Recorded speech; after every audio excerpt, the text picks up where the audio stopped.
Hey, this is Notser, and we're in the Tier 8 Japanese destroyer Akizuki. We're on the map Shatter, and this is in 7-7. North America got the patch early.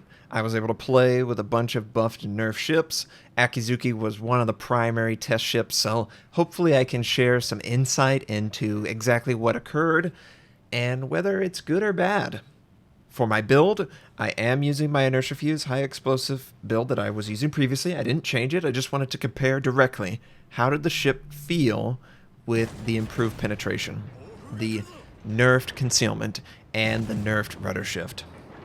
So the HE penetration on the 100mm went from 16 to 17 base penetration to 25mm base of penetration. So it went from 1/6 to 1/4 calculation.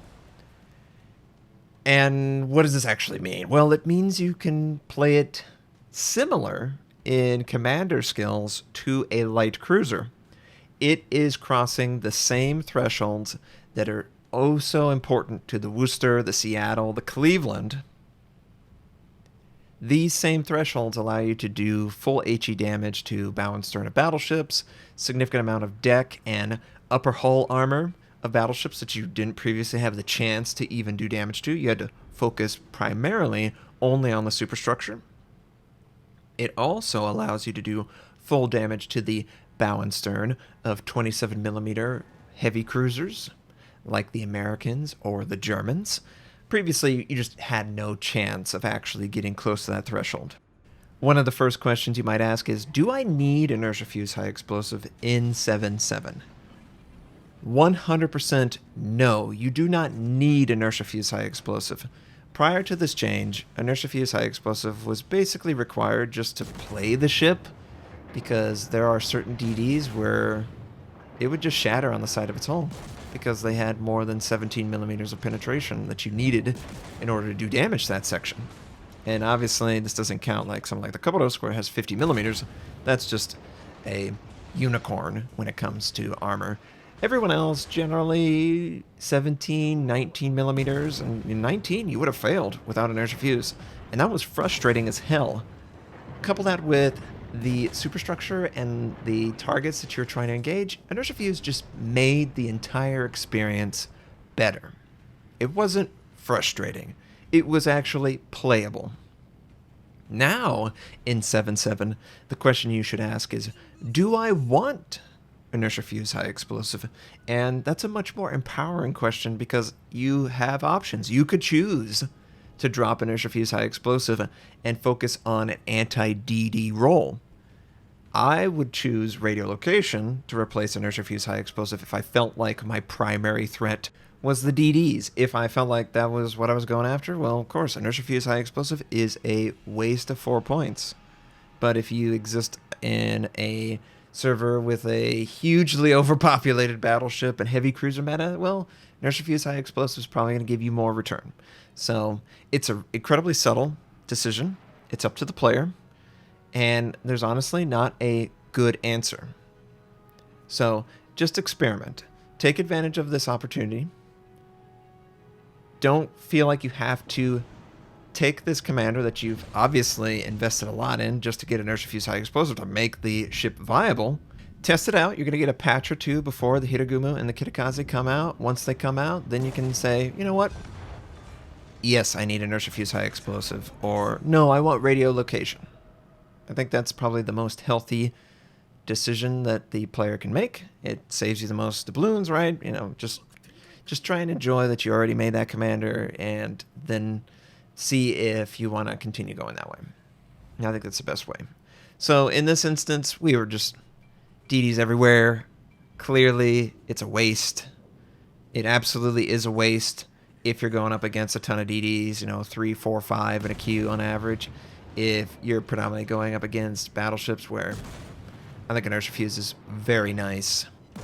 That threshold is just so important, and it has such a huge return. Whenever you're firing on a battleship with Inertia Fuse and you can clear that threshold of 32mm, you feel like you can do so much more damage because there's so little potential target that's going to force a shatter. The guns and basically the water line. other than that, it's free territory. But clearly these are DDs. If I were to play this just like this, without Inertia Fuse prior to this patch, I would probably fail to penetrate a couple of these shells because they would hit a higher armor zone, maybe like a turret or something, but clearly no issue whatsoever with that. And I was trying to avoid the Zao.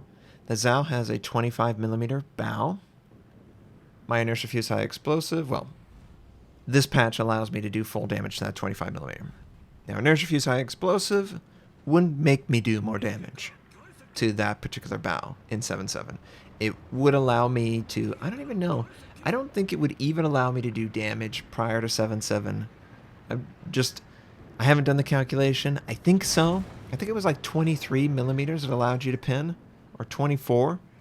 So this Zao, he's sort of in a weird spot as I was moving forward to engage some DDs. Helped obviously with the gearing.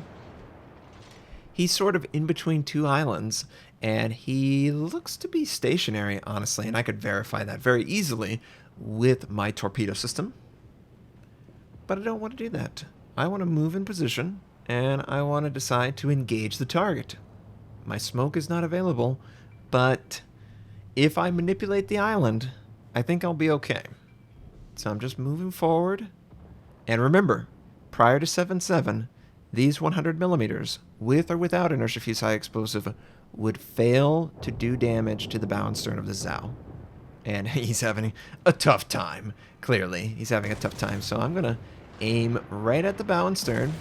And yep, sure enough, as long as we locate our shells to not hit his gun, it's going to do full damage. This is an example. The buff is awesome. 100%. Could never do this prior to this. But clearly we can. And look, not a single shatter as long as I locate the shell appropriately. And if he goes broad, I can switch to AP. AP's going to do a ton of damage to a broadside bow and stern. There was no change there, but every single shell penetrated that target. Now, prior to this patch, my Akizuki games probably averaged around 50% of the shells failing to penetrate. Now, with Inertia Fuse high explosive, it's more like 20%. Just a huge buff to damage if you play it exactly the same. Because you're locating your target, you're hitting the bow and stern of battleships and cruisers, which previously would have absorbed it. Now it doesn't. But in these instances where these DDs are here, I mean, obviously I'm going to crush face. I don't want to be too close, though. Turning and concealment are not my strengths anymore. They never were, but they're even worse now. You got to give ground. You have to be a little bit further back. You sort of operate in between all of the DDs that stealth and play the objective, and like the British cruisers. You're in that 6 to 8 kilometer range, and that's really where you want to be. In an ideal game with the Akizuki in 7.7, you would have a Shimakaze or some better concealed DD to actually play the objective, and you would just be the gunnery sergeant. You would just fire at every target that you see, and you would just devastate them. Absolutely devastate them. Torpedoes the same, nothing else changed. I'm super excited to try out the Kitakaze and the Hinagumu. I kind of felt like those ships, obviously the tier 10 always fights tier 10s, tier 9 fighting tier 9s. At tier 8, you could conceivably fight enemies that you would never have to penetrate all that much because you're going to be maybe top tier, but the higher you go, the more you need that penetration. So I think it's going to make the experience better for testing, and hopefully when the 9 and 10 come out, everyone will enjoy it. But as far as this game is concerned, tons of DDs, easy to engage, and it was enjoyable. It was nice to not see 50% shatter. And you know what?